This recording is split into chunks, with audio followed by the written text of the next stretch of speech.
In Park Circus Maidan, we have Dawood with us from Jamia, Department of Mass Comm.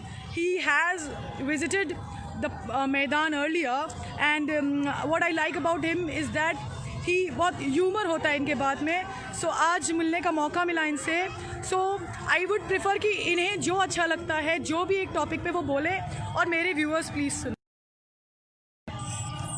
Yeah, hi. Please introduce yourself. I've already done that, but still. I am Dawood Arif. I have been a student at Jamia Millia, and ever since the entire CAA movement started, I've been associated with it from Jamia and again to other part of the country as well. You introduced me with that. You know, it's more on the darker side now. The situation in Delhi, even as we speak, is really bad. We have failed at multiple levels, right from civil society could have stood up and pressurized the government, but we failed there. That's one. Second, when things like these happen, we look up to the police, the executive, right? But then there were cases of inaction by the police for 3 days, right? Back to back. There was 36,000 SOS calls, but nobody responded. So we failed there as well. And at the third level, the government obviously did not pay any heed. Be it the central government, from whom we do not expect, obviously, and then the state government, which was elected not more than a fortnight ago. We literally went to their CM residence and told him, look, we understand police is not under you, but come and stand with us. We need help. He water cannoned midnight. Yes, that is what he did. Saw that. So we failed at multiple levels, and right now, as citizens of Delhi and people who have been a part of the movement since day one, we are totally shattered. Not that the movement is not strong anymore. The movement is here in KOLKATA, across the country, and even across the world. The movement is growing bigger. However, we need to understand that in times of difficulty, the tragic times, we need to stand with each other. I see people here condemning what happened in Delhi, but there is something more to do.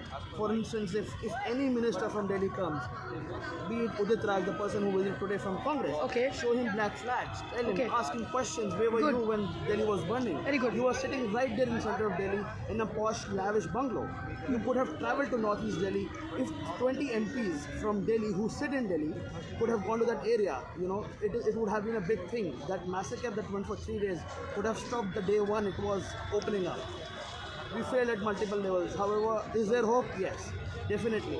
Because even during the freedom struggles, the people who initiated the freedom struggle did not actually got to see the dawn of freedom.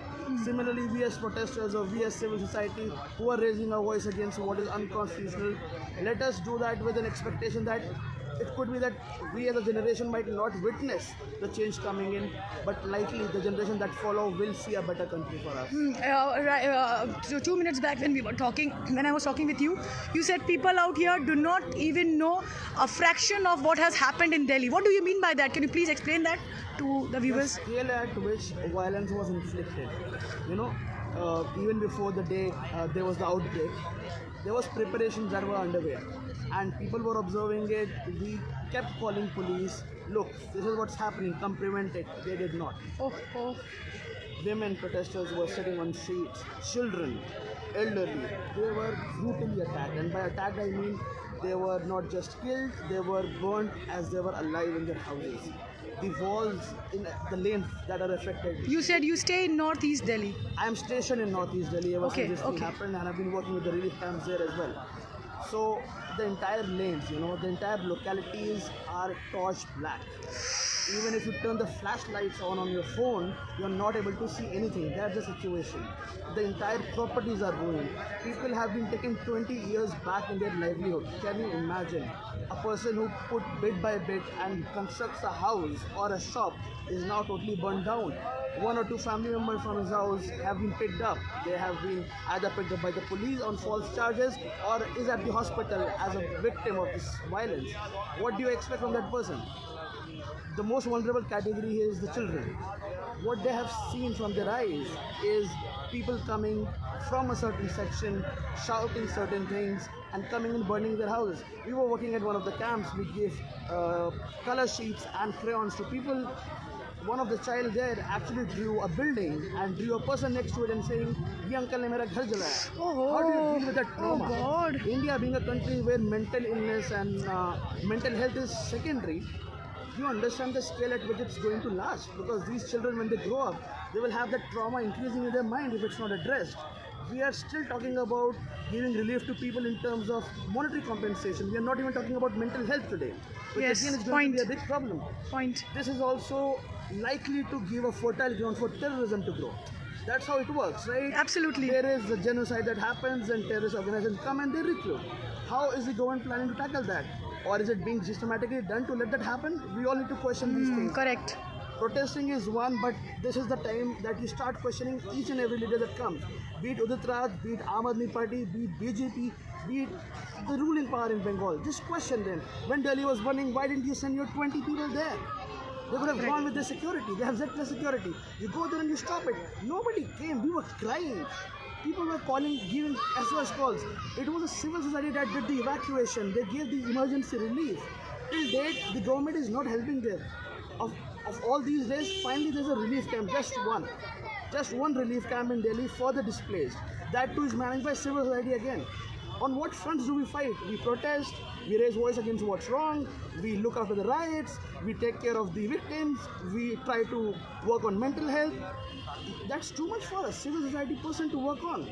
And if that's what the government is planning to do in the long run, then India is going back in times and Yeah, that's it has already gone back, I believe, Dawood. It has already gone back. I mean, what would you suggest to your co-activists in Kolkata or Bengal or anywhere else, or your co-protesters anywhere in India? What do you suggest, keeping in mind the Delhi massacre? One. Number two, when you mentioned genocide, and today is International Working Women's Day. So when genocide happens, जो सबसे vulnerable होते हैं वो women होते हैं. So 2 sentences for that. These 2 questions I would propose to you. Second question I take first. It is International Working Women's Day. The stories of violence against women, the sexual, the harassment and the abuses that has taken place are yet to come out, and that's with every genocide. The first layer that we try to address is physical injuries. Women there are not talking; they have turned stone. They don't want to talk. They don't want to revisit the trauma. So those stories are to unfold in the coming times, and then we'll see what kind of things are happening with them. So if the government does a foolish thing by giving its Twitter handle to somebody, it's making a fun of itself in front of the world because they do not care for females at all. That's one. What do I have to say to the fellow activists? I understand all of you, all of us are overstretched because in a way, everything is to be done by us, but then we need to work with the civil society. We need to go to communities where protests have not started. Tell them to speak, even if they are not willing to say. Correct. We need to tell them, come on, you have to raise your voice. You need to understand. If it's not happening with you, it doesn't mean it won't happen to you. Absolutely correct. Sooner or later, this violence will reach our houses, and we need to understand that. Thirdly, just shut down all the television channels. Literally shut down all the television channels. 90% of the blood of what has happened is on the hand of the journalists that sit in Delhi in their posh, luxurious studios and say shit 24/7. Just shut it out. If you see a journalist at a club or a bar, go up to him, confront him. I understand it's unethical, but do that. Show him the mirror, show her the mirror. Ask him, how do you sleep at night? That's how ridiculous they have been doing. I'll do that. Yeah. I'll do that.